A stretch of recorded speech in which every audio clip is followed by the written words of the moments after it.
Hey, this is James at Falcons Fury Harley Davidson, and today we're going to do a test ride on the Street Bob. When I say we're going to do a test ride, I don't mean me, because like an idiot I fell down the stairs, damaged my tailbone. It's not wagging very well right now, and also I can't sit on a motorcycle, so Nate has very kindly volunteered to take the Street Bob out, so let's see how we got along.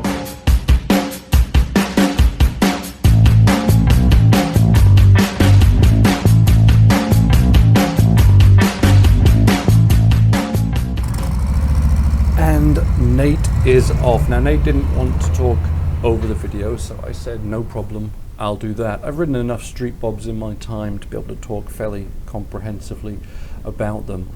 Nate is quite a bit shorter than I am as well, so you'll see from the stance of the videos, if you watch a lot of our videos, that he's sitting a lot lower in the bikes than I will. First thing you notice on a Street Bob is the minimalism of this bike. You don't have a big odometer up front, which is sort of a Harley tradition. On this one, you have a very small digital display. It gives it a barely legal look where you almost don't know that you've got a speedometer and a tachometer in there. It's very stealthy. The handlebars, as you'll notice right from the factory, are mini apes. So it gives you that fists in the wind feel, which is very traditional for Harley Davidson motorcycles. See the indicator blinking there in the little display. Everything is contained right there. I chose this rather nice black and red version of the Street Bob. I think it's particularly handsome in this paint scheme. Comfort on a Street Bob, we always talk about that when we're going over the bridge. Street Bob is a very comfortable motorcycle right off the bat. If it isn't, you can always change the handlebars. With them being mini apes, you can move them forward and move them back very easily with the assistance of an Allen key, or you can change the bars out completely. The seat, as it comes, is perfectly comfortable. A lot of people do like to change the seats on Harley Davidsons. It's sort of one of the things that people do, and Street Bob is no exception. There are many seats that Harley Davidson offer for this motorcycle, so you can really dial it in to what you want it to be. You want it to be a two-up, you want to take a passenger, you can absolutely do that. You want a little more cushion, you can do that as well. If you feel you're too far away from the handlebars, you can get the reach seat, which will bring you closer to the handlebars. One of the things about the Street Bob which makes it, I'm not going to say it makes it unique, but what makes it particularly fun to ride is that this is the lightest of the Softail motorcycles by a fair amount. What that allows this to be is incredibly flickable, and what I mean by flickable is you get on this, you've got the mid control, so you already have a lot of control over this motorcycle. You can really lean this over in the corners, you can throw it around, you can dodge in and out of traffic. It's really great, and you can see there Nate can get this bike really far down, and that's part of the flickability of this motorcycle, is you can really lean it into those corners, and it makes it incredibly fun to ride. Also, with it being one of the lightest of the Softails, the lightest of the Softails I should say, because it still has that Milwaukee 8 107 engine, it's very, very quick. The torque on this thing is massive, as it is with all those engines, but because you've got so much less weight on this, you really feel it, and it will get up and go. So if you're looking for a bike that you want to take and go around some twisties, the Street Bob should definitely be on your radar, because this is incredibly fun in the twisties. And I've said before, I know this isn't the twistiest of rows, but it's all we have, so you know, make do with what you have. Now, one thing to note with the Street Bob is the size of the gas tank.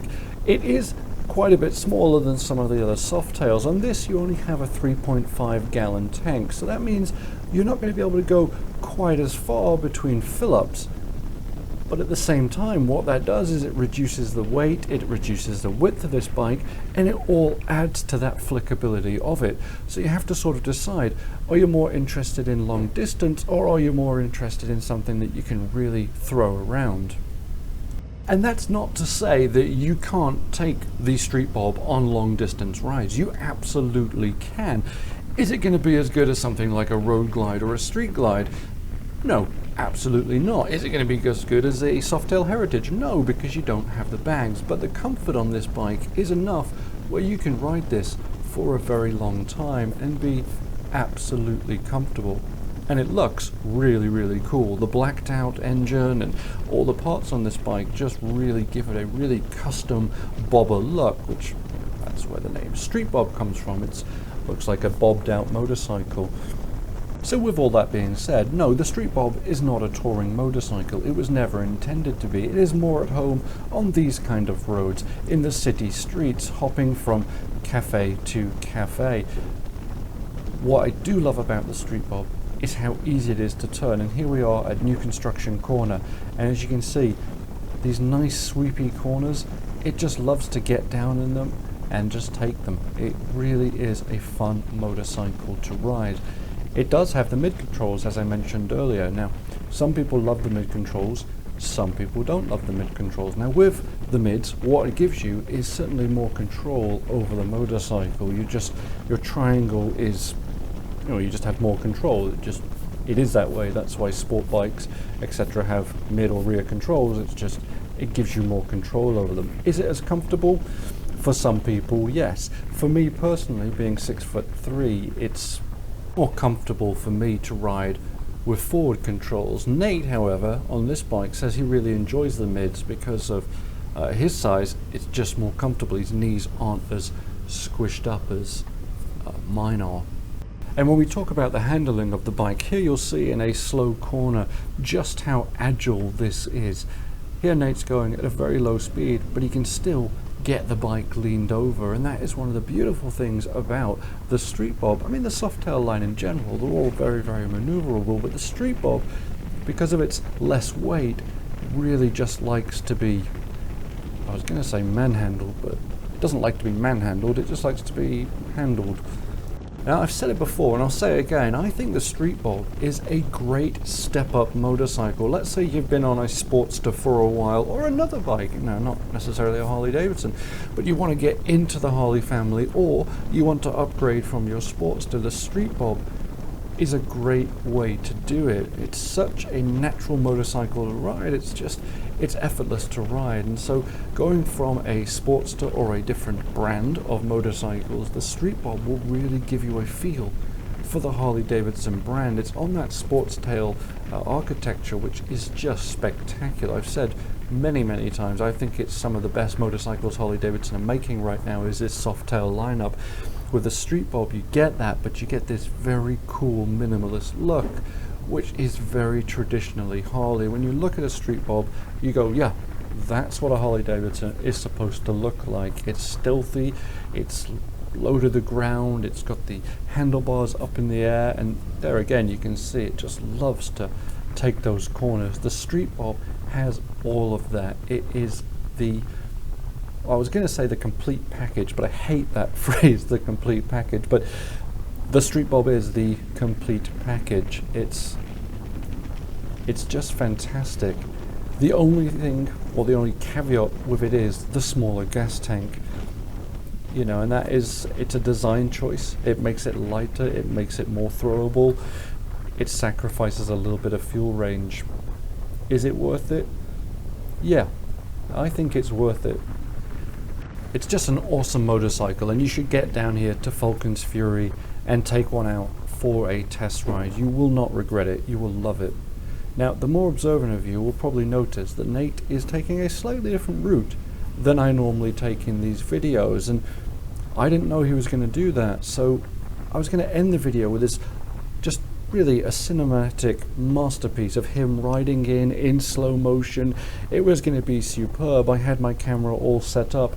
Unfortunately, Nate came in behind me. There I am, waiting for him. Hey. Nate tries to get my attention. Hey. I ignore him. Hey. Finally, the penny drops.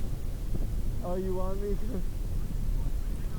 And now, this is how the video should have ended. But anyway, as they say, the best laid plans. Thanks for watching, everybody, and Please like the video, subscribe to the channel, and I will see you on the next one. Take care and be excellent. Bye.